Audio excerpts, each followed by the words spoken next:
Bonjour, bienvenue à tous, j'espère que vous allez bien. Alors, n'hésitez pas à vous abonner à ma chaîne YouTube pour que je puisse vous faire part de mes dernières vidéos, que vous puissiez participer avec moi en faisant des commentaires. J'en serais très ravi. Alors, est-ce que les jeunes lisent plus ou moins qu'avant, à votre avis? Eh bien, de manière statistique, en fait, les jeunes lisent beaucoup plus qu'avant. D'ailleurs, on parle même de lecture à partir de l'âge de 3 ans. Ce qui ne se faisait pas il y a 150 ans.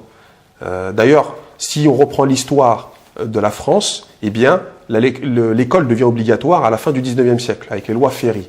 Donc, on sous-entend que l'école n'était pas obligatoire avant et que forcément, les enfants restaient dans les familles. Et aujourd'hui, c'est autre chose, on est dans un autre monde.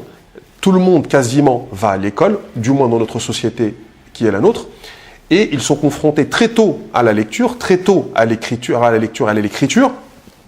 Et aujourd'hui, les jeunes lisent tous les jours et écrivent tous les jours. Bien entendu, à travers notamment les réseaux sociaux et le téléphone portable. Alors maintenant, la question, c'est pas la quantité qui est importante, c'est la qualité de ce qui va être produit. Quand on envoie un texto à quelqu'un en n'écrivant pas les mots et en utilisant que des choses purement factuelles, où tu vas, qu'est-ce que tu fais, t'es où, tu dors, etc. Bon, on connaissait ça mieux que moi. Eh bien, on n'est pas dans l'écrit philosophique, on n'est pas dans la réflexion, on n'est pas dans l'écrit poétique, on n'est pas dans l'écrit, je dirais même amoureux, sentimental, émotionnel, ce qui fait que on est envahi par l'écrit, mais ça reste de la quantité et pas de la qualité. Alors, ce qui manque à mon sens, c'est l'attention. Ce qui manque, c'est l'attention. On ne fait plus attention à ce que l'on fait. On devient des espèces de robots de la lecture et de l'écriture. Et on gagnerait énormément à faire des exercices qui sont très très simples et qui pourraient nous permettre de regagner de l'attention.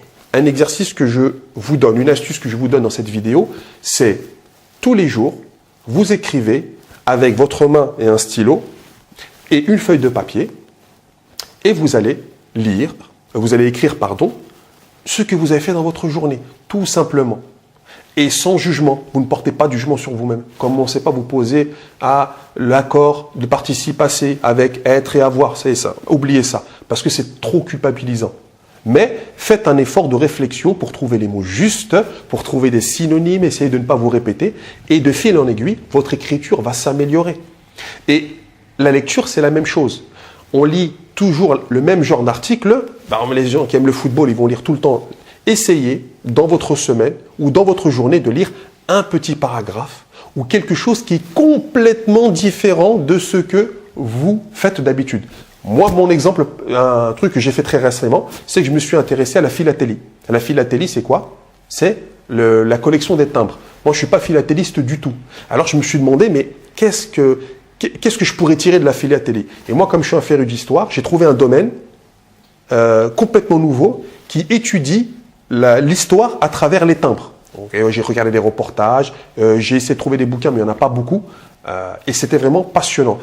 Si vous voulez évoluer, il va falloir faire des choses que vous ne faites pas d'habitude. Cassez vos habitudes dans la lecture, dans l'écriture. Voilà, c'est tout pour aujourd'hui. J'espère que vous avez aimé cette vidéo. Si c'est le cas, faites-le savoir. Si ce n'est pas le cas, ne le faites pas savoir, laissez-moi tranquille.